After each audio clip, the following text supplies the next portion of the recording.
എല്ലാവരും പറയുന്നത് ഒരാളുണ്ട് ബുദ്ധിമുട്ട്. ഞാൻ തമ്പി മാസ്റ്റർ കോട്ടയ്ക്ക് സ്കൂളിലെ മാഷായിട്ട് റിട്ടയർഡായി. മലപ്പുറം ജില്ലക്കാരൻ തന്നെയാണ് എൻ്റെ മാഷ്. ഞാൻ 19 വയസ്സ് വരെ ഞാൻ നാട്ടിൽ നിന്നു. ബാക്കിയുള്ള ഇത്രയും കാലം മുഴുവൻ ഞാൻ മലപ്പുറത്ത്, കാസർഗോഡ് കുറച്ച് നാൾ, പിന്നെ മലപ്പുറത്ത്. അപ്പോൾ ഏത് ജില്ലക്കാണ് കൂടുതൽ നല്ല സീനിയർ ആ ജില്ലക്കാരനായി മാറി. അപ്പം ഇപ്പം എനിക്ക് ഇവിടുന്ന് പോകാൻ തോന്നുന്നില്ല. എല്ലാവരും ചോദിക്കുന്നുണ്ട്, നിങ്ങൾക്ക് ഇനി അവിടെ എന്താണ് കെട്ടുപാട്, നിങ്ങൾക്ക് ഇനി എങ്ങോട്ട് വന്നോളൂ, അന്നുകൂടെ ഇനി എന്തെങ്കിലും കെട്ടുപാട് അവിടെ ഉണ്ട്. എല്ലാവരും നാട്ടിലുണ്ട്, ഞാൻ മാത്രമേ നാട്ടില്ല. അപ്പോൾ ഞാൻ പറയും, ഞാനിവിടെ ഇല്ലാത്തത് കൊണ്ട് നിങ്ങൾക്ക് എന്നെ ഓർമ്മയില്ല, ഉണ്ടെങ്കിൽ പിന്നെ ഓർമ്മ അല്ലേ? അങ്ങനെയല്ലേ? നമുക്ക് എന്തെങ്കിലും പോരായ്മ ഉണ്ടെങ്കിലായിരിക്കും നമ്മളത് ചിന്തിക്കുക. അപ്പോൾ അതുകൊണ്ട് എനിക്ക് ഞാൻ ഈ മലപ്പുറത്ത് സെറ്റിൽ ചെയ്തുകൊണ്ട് എനിക്കിപ്പോൾ നല്ലൊരു സന്തോഷമുണ്ട്. മലപ്പുറത്ത് നമ്മൾ ഏത് നാട്ടിൽ ജീവിക്കുകയാണെങ്കിലും നമ്മൾ ഏത് രീതിയിലാണ് അങ്ങോട്ട് പെരുമാറുന്നത് ആ രീതിയിലായിരിക്കും ഇങ്ങോട്ട് പെരുമാറുന്നത്. ഒരു പക്ഷേ നമ്മൾ ഇന്നാർക്ക് ഇന്നാരെന്ന് എഴുതി വെച്ചല്ലോ ദൈവം കല്ലിൽ പറയില്ലേ, അതേപോലെ ഇന്നർക്ക് ഇന്ന ദിക്കിൽ ജീവിച്ച് എനിക്ക് പോകണം എന്നുള്ളൊരു ഇതുണ്ടാവും. അപ്പോൾ ആ രീതിയിലാവാം. എന്തോ എനിവേ ഐ ആം ഹാപ്പി. എനിക്കങ്ങനെ വേറെ ഒന്നുമില്ല. പക്ഷേ റിട്ടയർമെൻറ്റിന് മുമ്പ് എനിക്കൊരു ചെറിയൊരു സംശയം ഉണ്ടായിരുന്നു, നാട്ടിലേക്ക് പോയാൽ കൊള്ളാമെന്നൊരു തോന്നൽ എൻ്റെ മക്കൾക്കോ ഭാര്യയ്ക്കോ വല്ലവർക്കും ഉണ്ടോ എന്ന് അറിയാൻ വേണ്ടിയിട്ട്. അപ്പോൾ റിട്ടയർമെൻറ്റിന് മുമ്പ് ഒരു 4 കൊല്ലം മുമ്പ് ഞാൻ ചോദിച്ചു. 3-4 കൊല്ലം കഴിഞ്ഞാൽ അച്ഛൻ്റെ തീരുകയാണ്, അമ്മയുടെ 1 കൊല്ലം കൂടെ നമുക്ക് നാട്ടിലോട്ട് പോകും.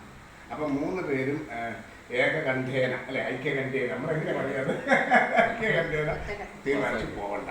കാരണം അവരുടെ ജന്മസ്ഥലം ഇതാ, പിന്നെ പോകേണ്ട കാര്യമില്ല.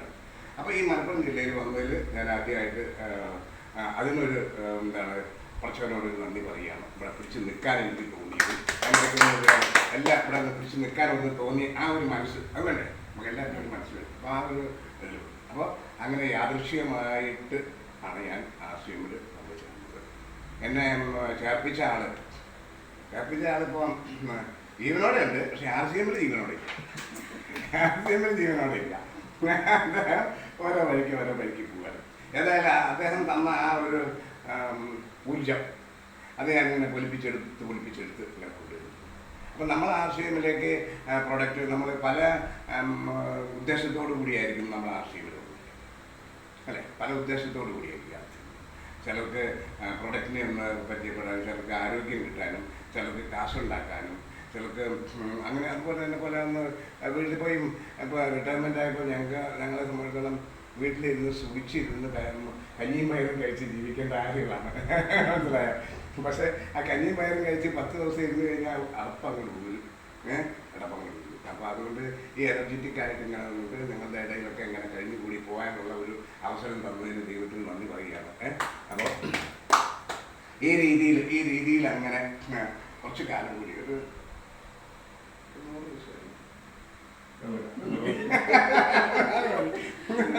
അതിനി അധികം കാലമൊന്നുമില്ല. 100 വയസ്സിന് 27 വർഷം കൂടി ഉള്ളൂ. 27 അതല്ലേ നമ്മുടെ കയ്യിൽ ഇരിക്കുന്നത്, RCMല്ലേ നമ്മുടെ കയ്യിൽ ഇരിക്കുന്നത് അല്ലേ? പിന്നെ എന്താ നമുക്ക് പേടിക്കാനുള്ളത്? പണ്ട് ഈ വയസ്സന്മാർ തിങ്ങി നടന്നൊരു കാലഘട്ടം ഉണ്ടല്ലോ, മുത്തച്ഛൻ മുതുക്കൻ്റെ മുത്തശ്ശൻ ഇരിക്കുന്നു, മുത്തശ്ശൻ അവർക്കുണ്ട്, മുത്തശ്ശൻ മരിച്ചു, അങ്ങനെയല്ലേ? അത് വായി നിന്ന് പോയ കാലം. അതേപോലെ നമ്മളൊക്കെ ഇനി RCMലുള്ളവരൊക്കെ ഇങ്ങനെ ഒരു കിഴവന്മാരായി അങ്ങനെ തന്നെ നിൽക്കും എന്നാണ് എനിക്ക് തോന്നുന്നത്. കാരണം പോകില്ലല്ലോ, അതിനെ പറ്റിയതല്ലല്ലോ. അപ്പോൾ ഏതായാലും നമുക്ക് RCMൽ ആരോഗ്യത്തിന് ആണ് നമ്മൾ പ്രാധാന്യം കൊടുക്കുന്നത്. നമ്മുടെ ആരോഗ്യം, അതായത് RCMൽ വന്ന് ജോയിൻ ചെയ്ത ആളുകൾക്ക്, RCM എന്താണെന്ന് മനസ്സിലാക്കിയ ആളുകൾക്ക്, RCM എന്താണെന്ന് പ്രൊഡക്റ്റ് മനസ്സിലാക്കിയ ആളുകൾക്ക് നമുക്ക് ആരോഗ്യം കിട്ടുന്നു. ഇവിടെ എന്തെങ്കിലും മരുന്നുണ്ടോ? നമുക്ക് എന്തെങ്കിലും മരുന്നുണ്ടോ? നമുക്കിവിടെ മരുന്നില്ല കേട്ടോ, ഒരു മരുന്നുമില്ല. ഒരു അസുഖത്തിനും മരുന്ന് നമുക്കില്ല. പക്ഷെ നമ്മുടെ അസുഖം മാറുന്നു എന്നുള്ളതാണ് എൻ്റെ പ്രത്യേകത. നമ്മൾ പ്രൊഡക്റ്റ് കഴിക്കുമ്പോൾ ഗ്രാജുവലായി നമുക്ക് അസുഖം വരാനുള്ള കാരണമാണ് നമ്മൾ ആദ്യം നോക്കുന്നത്. നമ്മൾ RCM പ്രൊഡക്റ്റ് കഴിക്കുമ്പോൾ നമുക്ക് അസുഖം മാറുന്നു. അപ്പോൾ എന്തുകൊണ്ട് നമുക്ക് അസുഖം വരുന്നു എന്നുള്ളത്, അസുഖം വരുന്നത് നമുക്കിപ്പം അന്തരീക്ഷത്തിൽ നമുക്ക് നല്ല വായു കിട്ടുന്നില്ല, നല്ല വെള്ളം കിട്ടുന്നില്ല, നല്ല ഭക്ഷണം കിട്ടുന്നില്ല, നല്ല എക്സർസൈസ് ഇല്ല, നല്ല ഉറക്കമില്ല, നല്ല ജോലി ഉണ്ടാവും, എല്ലാറ്റിനും സ്ട്രെസ്സ്. ഉറക്കമില്ല, ഉറക്കാൻ തരുന്നത് നമ്മൾ ഗുളിക കഴിക്കും, ഉറങ്ങാൻ വേണ്ടിയല്ല ഗുളിക കഴിക്കും. അങ്ങനെ നമ്മൾ എല്ലാം കൂടെ കൂടിയിട്ട്, അതായത് ഈ എന്താണ് ഞങ്ങളുടെ ഒരു സന്ധ്യാനാമുണ്ട്, നരനായിങ്ങനെ ജനിച്ചു ഭൂമി നരകവാരിധി നടുവിൽ ഞാൻ. അങ്ങനെ അത് ശരിക്കും നുണയാട്ടോ. നരകവാരിധി ആക്കുന്നത് നമ്മൾ തന്നെയാണ്, നരകവാരിധി ആക്കുന്നത് നമ്മൾ ആരോ ഒക്കെ ഉണ്ടാക്കി വെച്ചെന്ന് മാത്രം.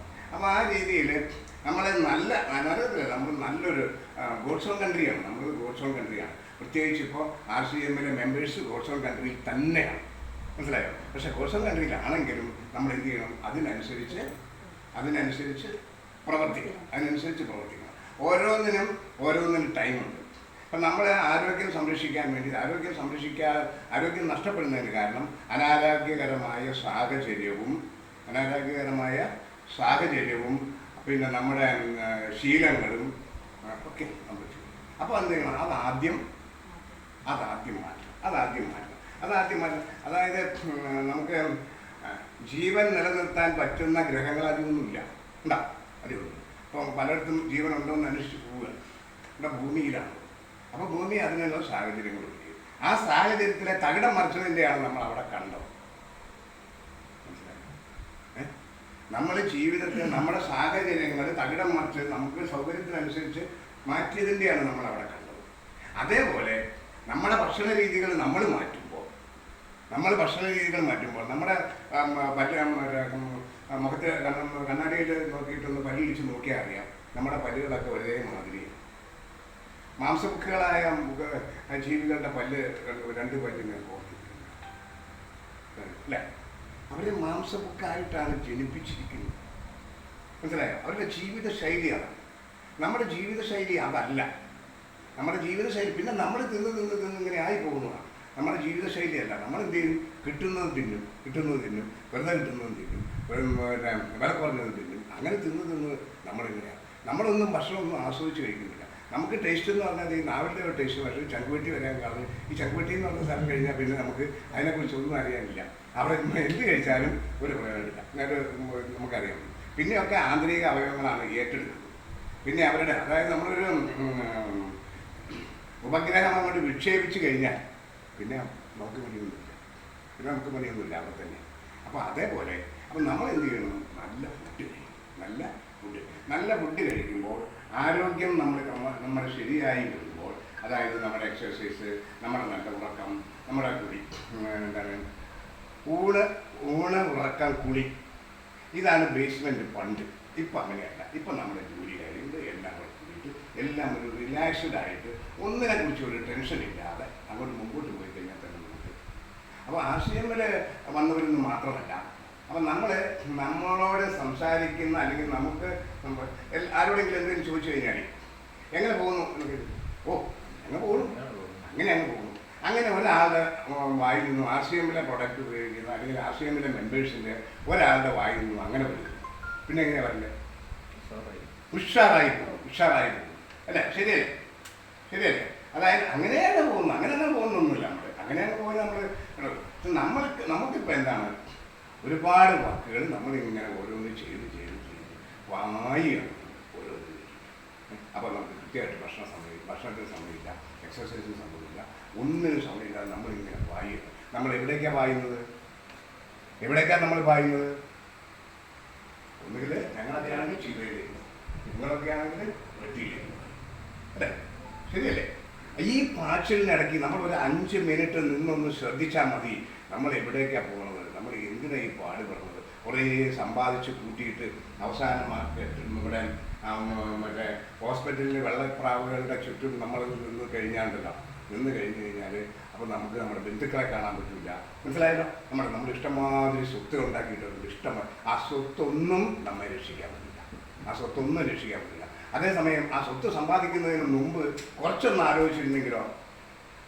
ജീവിതത്തെക്കുറിച്ച് ആലോചിച്ചിരുന്നെങ്കിലോ, ഞാൻ എൻ്റെ വയറിനകത്തോട്ട് അല്ലെങ്കിൽ എൻ്റെ ശരീരം നോക്കണം, അതായത് നമ്മൾ കുട്ടികളെ ഇഷ്ടപ്പെടുന്നെങ്കിൽ, നമ്മുടെ വീട്ടിലെ കുടുംബാംഗങ്ങളെ ഇഷ്ടപ്പെടുന്നുണ്ടെങ്കിൽ നമ്മൾ ആദ്യം ചെയ്യേണ്ടത് എന്താണ്? നമ്മുടെ കുടുംബാംഗങ്ങളെ നമ്മൾ ഇഷ്ടപ്പെടുന്നെങ്കിൽ നമ്മൾ ആദ്യം എന്താ ചെയ്യേണ്ടത്? നമുക്ക് അവരോടൊരു കമ്മിറ്റ്മെൻറ്റ് വേണമെങ്കിൽ നമ്മളെ കൊണ്ട് അവർക്കൊരു ദോഷം ഉണ്ടാകും. നമുക്ക് അവരെ കൊണ്ടൊരു ദോഷമാണ്, അവർക്ക് നമ്മെ കൊണ്ടൊരു ദോഷം. ആ രീതിയിലേക്ക് നമ്മൾ ചെയ്യണം. നമ്മളൊരു രോഗിയായി കഴിഞ്ഞാൽ ആ രോഗത്തിന് ചികിത്സിക്കണം, ഡോക്ടർക്ക് കാശ് കൊടുക്കണം, നമ്മൾ മറ്റുള്ളവരുടെ സഹായം വേണം, ദൈനംദിന കാര്യങ്ങൾ ചെയ്യാൻ മറ്റുള്ളവരുടെ സഹായം ചെയ്യണം. അത് അവർക്കും ഇറിറ്റേറ്റബിൾ ആവും. മനസ്സിലായോ? ഭാര്യയാണെങ്കിലും ഭർത്താവായെങ്കിലും 4-10 ദിവസം ഭർത്താവ് കടന്നു കഴിയുമ്പോൾ 11ാമത്തെ ദിവസം ഭാര്യ പോണ ലക്ഷണം ഉണ്ടോ? പോണുമില്ല, ഒരു വരണമില്ല, ഇങ്ങനെ വരും. ഇതിങ്ങനെ നൂൽപ്പാലത്തേക്ക് എത്ര കാലം? എൻ്റെ ചെവി കൊണ്ട് ഞാൻ കേട്ടിട്ടുള്ളത്, എന്നോട് പറഞ്ഞിട്ടുള്ളതാണ് പല വ്യക്തികൾ ആണും പെണ്ണും ഒക്കെ പറഞ്ഞിട്ടുണ്ട്. ഇത് എത്ര കാലം തുടർന്ന് വരും? ആ ഒരവസ്ഥയിലേക്ക് നമുക്കിപ്പോൾ ആ അവസ്ഥയിലേക്ക് ഇപ്പം അങ്ങനെ വരില്ലോ എന്ന് നമുക്ക് ചിന്തിക്കാൻ പറ്റില്ല. പക്ഷേ ആ അവസ്ഥയിൽ എത്തുന്നത് വരെ നമ്മൾ എനർജറ്റിക്കായിട്ട് നമ്മൾ നല്ല രീതിയിൽ നമ്മൾ നല്ല ഭക്ഷണം കഴിച്ചു എന്നാൽ എൻ്റെ വിശ്വാസം അങ്ങനെയൊന്നും കടക്കേണ്ടി വരില്ല എന്നാണ് എനിക്ക് തോന്നുന്നത്. നമുക്ക് ഓരോരുത്തർക്ക് ജന്മം, അതായത് ഈ ഊർജവും ആയുസ്സും എങ്ങനെയൊക്കെയാണ് പറയണത്, എനിക്ക് അത് തന്നെയാണെന്നൊന്നും എനിക്ക് പറയാൻ പറ്റില്ല. ഊർജവും ആയുസ്സും നമുക്ക് തരും എന്നാണ് പറയുന്നത്. നമ്മളിങ്ങോട്ട് സൃഷ്ടിച്ചു വിടുമ്പോൾ ആരാ സൃഷ്ടിച്ചു വിടുന്നത്? അപ്പോൾ ഈ ഊർജവും ആയുസ്സും ഒരുവിധം കറക്റ്റ് ആവുന്നവരാണ് ഒരുവിധം നല്ല രീതിയിൽ നിന്ന് ലാസ്റ്റിക്കുന്നത്. ഊർജം ബാക്കിയുള്ളവർ ആയുസ് ബാക്കിയുള്ളവർ അങ്ങനെ ബെഡിൽ അങ്ങനെ കിടക്കും. ഇനി ഊർജം ഒരുപാടുണ്ട്. ആയുസ് കുറവാണെങ്കിലോ അത് ആക്സിഡന്റിൽ പോകുന്നതാണ്. ആക്സിഡന്റിൽ പോകുന്നത് നമുക്ക് അതിനെക്കുറിച്ചല്ല. നമ്മൾ ജീവിച്ചിരിക്കുന്ന കാലത്തോളം നമ്മൾ നല്ല ഭക്ഷണം കഴിക്കുക, മറ്റുള്ളവരെ കഴിപ്പിക്കാൻ പ്രേരിപ്പിക്കുക. നമ്മൾ ഭക്ഷണം കഴിച്ചാൽ നമുക്ക് എന്ത് കിട്ടും? ആരോഗ്യം കിട്ടും. ആരോഗ്യം കിട്ടുന്ന കൂടെ നമുക്ക് സമ്പാദ്യം ഉണ്ടാവും, അല്ലേ? ഡോക്ടർക്ക് കൊടുക്കണ്ട, അതിനുവേണ്ടി കാശ് സമയം ചെലവഴിക്കേണ്ട, അങ്ങനത്തെ ഉള്ള ഗുണങ്ങളൊക്കെ.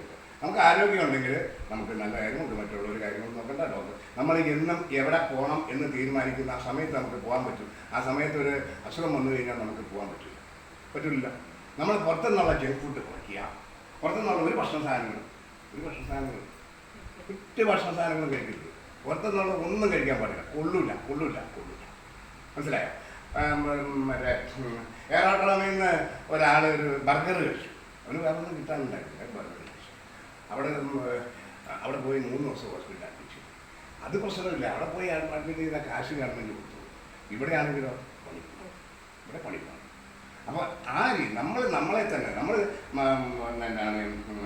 നമ്മുടെ കുടുംബത്തെ സ്നേഹിക്കുന്നുവെങ്കിൽ, നമ്മുടെ ചുറ്റുപാടുകളെ സ്നേഹിക്കുന്നുണ്ടെങ്കിൽ, നമ്മൾ പ്രകൃതിയെ സ്നേഹിക്കുന്നുണ്ടെങ്കിൽ നമ്മൾ ആദ്യം ആരോഗ്യവാന്മാരാകാൻ നോക്കുക.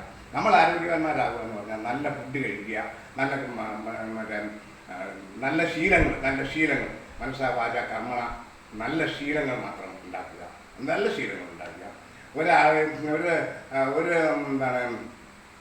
അശുഭ ചിന്തകളും നമ്മുടെ മനസ്സിലില്ലാതെ നല്ല രീതിയിൽ പ്രവർത്തിക്കുക. ഇത് മറ്റുള്ളവർക്ക് പറഞ്ഞു കൊടുക്കുക, കാണിച്ചു കൊടുക്കുക.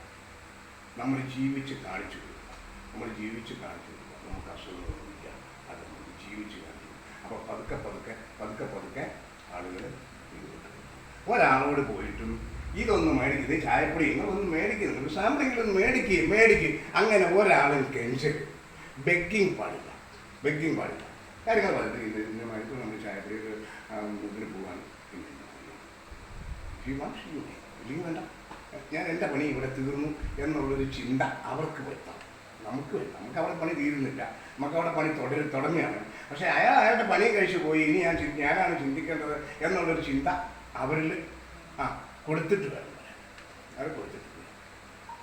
വളരെ എളുപ്പത്തിൽ നമുക്കിപ്പോൾ ഗോപകുമാർ സാറ് ഗുരുവായൂർ വെച്ചൊരു കാര്യം പറഞ്ഞു.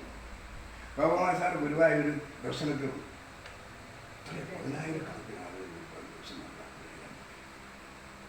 ഒരാൾ പോലും ഹായ് ഗോപകുമാർ സാർ ഉദാസിയം എന്ന് പറഞ്ഞ് ചാടിക്കേറി വന്നില്ല. അതെന്താ വരാത്തത്?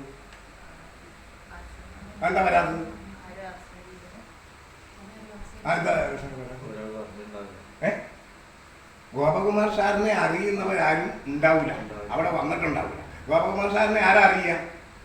RCM ജോയിൻ ചെയ്ത എങ്ങനെയായാലും ജോയിൻ ചെയ്തിട്ട് ഗോപകുമാർ സാറിനെ നീ നേരിട്ട് കണ്ടിട്ടില്ലെങ്കിലും എങ്ങനെയാണ് ചെയ്തത്. അപ്പോൾ ഓടി വരും. അപ്പോൾ അതിൻ്റെ അർത്ഥം ഇനിയും എത്രയോ ജനങ്ങൾ നമുക്കിവിടെ RCMലേക്ക് വരാനുണ്ട്. പണ്ടൊരു ഷൂ കമ്പനി 2 റെപ്രസെൻറ്റേറ്റീവ്സിനെ ഒരു ദ്വീപിലേക്ക് വിട്ടു. ദ്വീപിലേക്ക് ആദ്യം ഒരു റെപ്രസെൻറ്റേറ്റീവിനെ വിട്ടു. അദ്ദേഹം പറഞ്ഞിട്ട് അദ്ദേഹം അവിടെ പോയിട്ട് തിരിച്ചു വന്നത് അവിടെ എങ്ങും ആരും ഷൂസ് ഉപയോഗിക്കും, അവിടെ ചെരുപ്പ് വരുന്നത് എന്ന അപാതരായിട്ടാണ്. അതുകൊണ്ട് നമുക്ക് അവിടെ യാതൊരു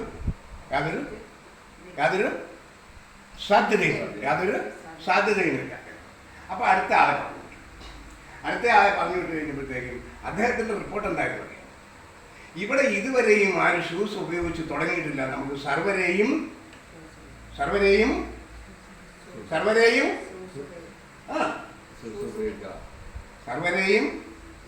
ഷൂസ് ഉപയോഗിപ്പിക്കാം. അപ്പൊ നമ്മുടെ കമ്പനിയിൽ ഉണ്ടാക്കുന്ന ഷൂസുകൾ മുഴുവൻ ഇങ്ങോട്ട് വന്നാലും ഇവിടെ എല്ലാവരും ചെയ്യും. അപ്പോൾ എല്ലാ കാര്യത്തിനും നമ്മൾ ഓരോ ദിക്കിൽ പോകുമ്പോൾ നമ്മുടെ മാനസിക നിലയാണ് നമ്മൾ ഏത് വ്യൂവിലൂടെ കാണുന്നു എന്ന്. മനസ്സിലായല്ലോ? എല്ലാവർക്കും RCM വർക്ക് ചെയ്യുക, എല്ലാവർക്കും ആരെ കണ്ടാലും RCM വർക്ക് ചെയ്യുക. വേറൊരു കുഞ്ഞുദാഹരണം കൂടെ പറഞ്ഞിട്ട് ഞാൻ റേഡിയോ തരംഗങ്ങൾ എവിടെയൊക്കെ ഉണ്ട്, അല്ലെങ്കിൽ TV തരംഗങ്ങൾ എവിടെയൊക്കെ ഉണ്ട്? ഇപ്പൊ ഈ മുറിയിലില്ലല്ലോ. റേഡിയോ തരംഗങ്ങൾ അല്ലെങ്കിൽ TV തരംഗങ്ങൾ ഈ മുറിയിലില്ലല്ലോ. അങ്ങേ മുറിയിലുണ്ട് അല്ലേ? ഈ മുറിയിലില്ലല്ലോ. ഈ മുറിയിലില്ലല്ലോ. അപ്പുറത്തല്ലേ ഉള്ളൂ.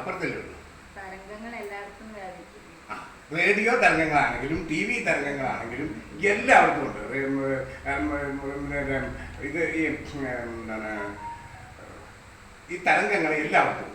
പക്ഷെ അതിനെന്ത് ചെയ്യണം? അതിനൊരു എന്ത് വേണം? അതിന് ഒരു ഉപകരണം വേണം അല്ലേ? ഒന്നുകിലിപ്പം റേഡിയോ അല്ലെങ്കിൽ ഒരു TV ഇവിടെ കിട്ടുന്നുണ്ടെന്ന് അറിയണമെങ്കിൽ അതിനൊരു ഉപകരണം വേണം. അപ്പോൾ RCMന്റെ ആളുകൾ എല്ലാവർക്കും ഉണ്ട്. പക്ഷെ അത് തിരിച്ചറിയണമെങ്കിലും അത് പ്രാവർത്തികമാക്കണമെങ്കിലും അതിനൊരു ഉപകരണം വേണം. അതിനുപകരണം ആരാണ്? അതിനുപകരണം നമ്മളാണ്. അങ്ങനെ RCM നമ്മിൽ നിന്നും അങ്ങനെ പടർന്ന് പന്തടിച്ച് തീരാൻ ഒരു ഉപകരണം ആയി തീരട്ടെ നമ്മൾ.